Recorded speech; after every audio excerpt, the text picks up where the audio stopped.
Welcome to New Mexico Black Rifle Operators Union. I'm your host, Sean. You know, you can't get any more crooked than the ATF. From Ammo Land, the ATF has been exposed for basically fleecing the American people for pay. They've basically fraudulently obtained pay through fake hours, through fake means to basically fleece the American people. Now, this reminds me again of Phil Labonte from All That Remains. He's also a guest host on Timcast pretty regularly, so I see him on Timcast quite a bit, and he's hilarious to follow on Twitter. He said something that rings true, and it seems to ring true even more when you find out more and more about the departments of the government, that the government is in charge of the DMV. Right? And that alone should tell you that the DMV sucks, or that the government sucks. That there is no way that all departments don't have some part of the DMV type mentality in what they do. Case in point, look at the ATF. Look at what they're doing now. But I bring up the ATF more so because the ATF's getting some major blowback and getting some punches to the gut. That stay of the weapons ban in Illinois was actually pushed by one of the justices, one of the justices on this Scotus. Let me find her name. I want to say it's Amy Coney Barrett. She was one of the newest ones that was just appointed. What actually happened in this case was the local Supreme Court, which is District 7, I believe, said that they were going to side with the city. So the city of Naperville said that they were going to ban AR-15s explicitly by name. And the plaintiffs or the defendants in this case went up and said, hey, you can't do this. This is against what, the Heller decision and Cargill versus the state. And basically they went around this, and they said, no, we have the right to do this. Well, it got to the district, to Amy Coney Barrett, I believe is who the judge is. She's the judge over the 7th precinct. And she was the one who came out and said, no, we're going to put a stay here because you denied this stay on false grounds. Now, this kind of sets a ringer off in my head, because that means if a Supreme Court justice who still has, some power in other districts comes out and says outright that the Second Amendment does protect the AR-15, that means places like California, that means places like New York, and places like Chicago, Illinois in general, that they're going to have to come correct and realize that the AR-15 is the most popular sporting rifle in the United States, and that therefore it's protected just by common use. They like to use common use a lot in the parlance of the court cases. You can't get more common use than the AR-15 in America. Okay? What was even more telling about this is that Iraq veteran 8888 was talking about what I talked about with the Loper decision yesterday.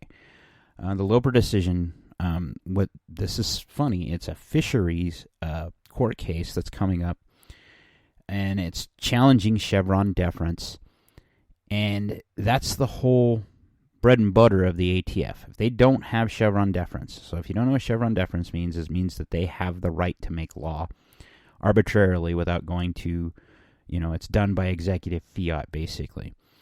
And that is against the Constitution. It's against the Bill of Rights. It's against how our government is supposed to work. So in all this stuff that's going on, we are seeing some bright sides of, hope. I cannot fathom people wanting to ban these devices, but specifically if they go after these particular ones with the pistol brace, the brace pistols for the AR-15, they're basically using Chevron difference to actually go after something and make something illegal that was perfectly legal for years, 10 years to be exact, or 13 years. And the court cases that are coming up are a reflection of what you're seeing in Congress. Congress is actually saying, you're seeing the representatives come out like Matt Gaetz and Thomas Massie and saying, hey, you need to come correct. You're going to make felons, 40 million felons, overnight, and that will not stand. You're allowing people to go in to arrest people who had never done anything wrong, who just purchased an item that was deemed 100% legal by you guys. Now, what does that do for us? You're still screwed. If they ban this in the areas that, we have till the 31st for the pistol brace ban, but if they do pass that ban and get it through, there's going to be long court litigations to finally get it overturned, just like there was the bump stock stuff. And the bump stock stuff is still making its way through the court cases. It looks like all the court precedent says that they're now legal again. But we need to worry because there's a lot more braces out there, or brace pistols out there, than there were bump stocks. I am hopeful that case, that Loper case, actually removes Chevron deference from places like the EPA and, like, more specifically, the ATF. The EPA has for years tried to, they have forced a lot of things down and have caused a lot of problems for institutions and for businesses. The same thing can be said for the ATF now. You can't go poking around on social media or reading any of the gun tube stuff or the gun websites, gun tube websites that talk about history and talk about new guns or what we need to be aware of, and not see that they actually have done some real damage and that the ATF's in some really, really deep hot water. Personally, I've said this before, I think the ATF needs to go away. I think there are other institutions that could probably do this better.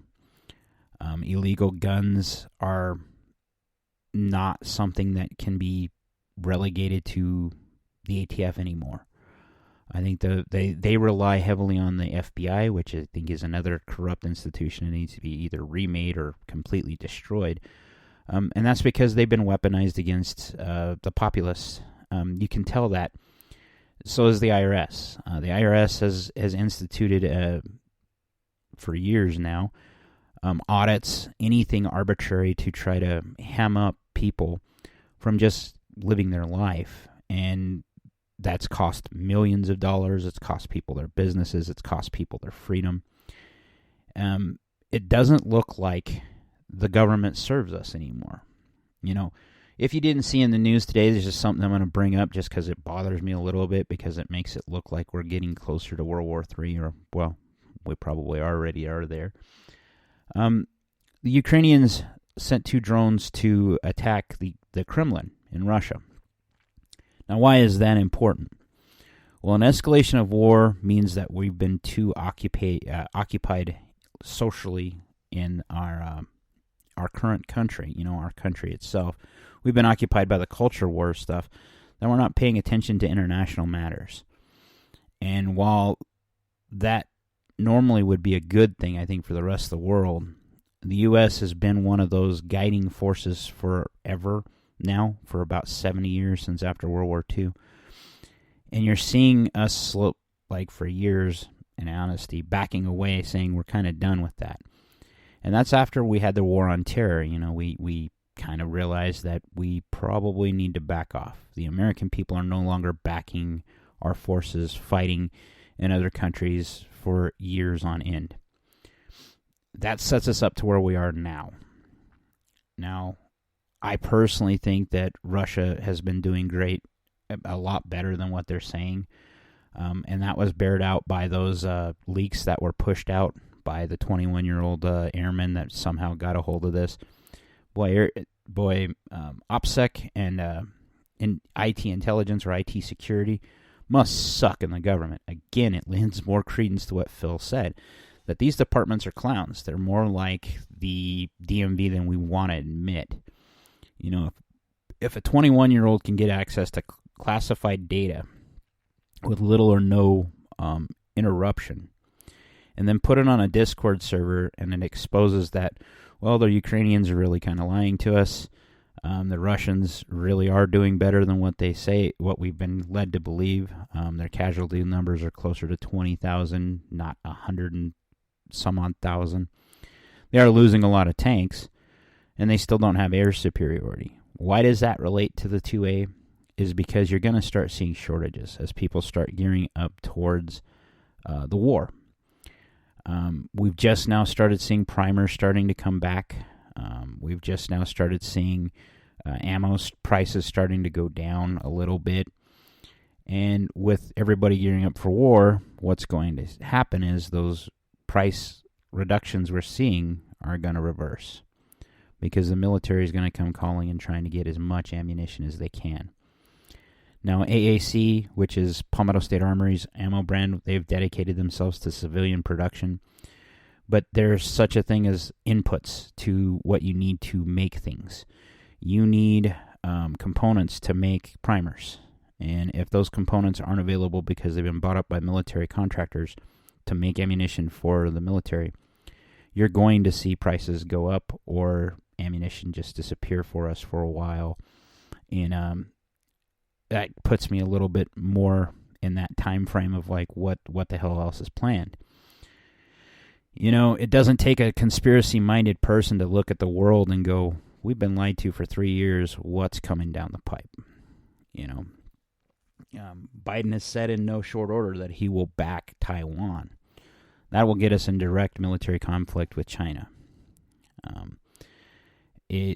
I don't believe it would last as long, but it would be destructive beyond belief. I'm beginning to think that, you know, we're seeing those remnants of people trying to, I mean, news-wise, if you hadn't heard, the Iranians took an American tanker full of oil, and the Americans basically, the United States under Biden basically said, yeah, whatever, we don't really care. But, oh no, let it go. We have backed away from the world order, and countries around the world are now understanding that. That's why they're trying to get rid of the American dollar. You know, we had our third biggest bank failure in U.S. history happen at 4 a.m. in the morning, where the federal government basically said that J.P. Morgan Stanley can buy FPR, I think is what it's called, Federal Republic, or FRC, Federal Republic. Anyway, it's a bank. It's the third largest one. It's very big in the IT circle, or the those large companies like Facebook, like Cisco Systems, big in that space in California. And that leads to that, oh crap, what's next? You know, this takeover of a bank is not a minor thing. And for it to happen at 4 a.m. in the morning says that it wasn't meant to be known too well. You know, the only way they could have made that story die more would be that they release it on a Friday. Fridays are where news goes to die. On a happier note, though, as we're seeing the ATF crumble and we're seeing more cases go against them, another state is looking at becoming a constitutional carry state. North Carolina is having a vote today, I believe, that is supposed to usher in the constitutional carry in North Carolina. That'll be 28 states that have constitutional carry. This is a positive step in the 2A. What that means is that we are in the majority now. We have been in the majority. This should be now a nationwide thing. You know, you cannot have a majority of states that are saying this is okay, and the federal government saying no, you can't do that. It should be left up to the states anyway. I also believe that with the cannabis stuff. I see what people are worried about with cannabis. But a lot of the science behind it isn't correct. There is, and when I say that, are there some downsides? Yes, just like tobacco, just like alcohol, just like any other vice that we have in the United States. But does it so incapacitate you to where you can't be a normal working human being? No. This isn't like fentanyl. This isn't like heroin. This isn't like any of the harder drugs in the world. It's time that the United States comes correct again and says, well, this just needs to be legal nationwide. Because Hunter Biden, that's another thing I wanted to bring up, is Hunter Biden lied on his Form 473. And there's an Ohio woman, that's who I mentioned yesterday. She is now facing jail time, like hardcore jail time. Why isn't Hunter?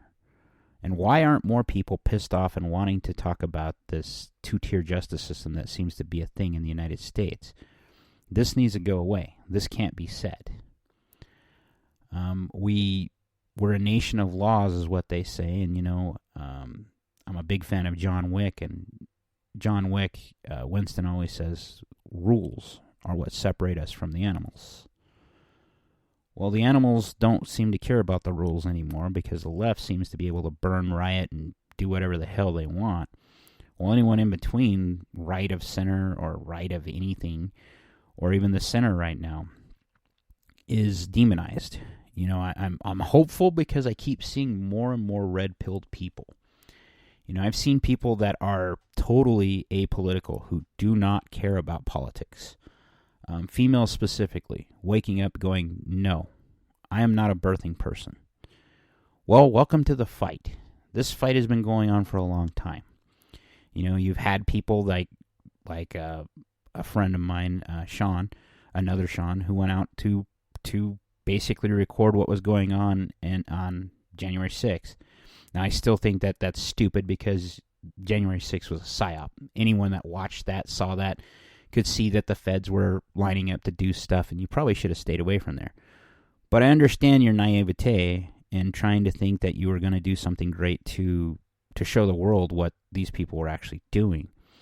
And instead, the media covered for the government.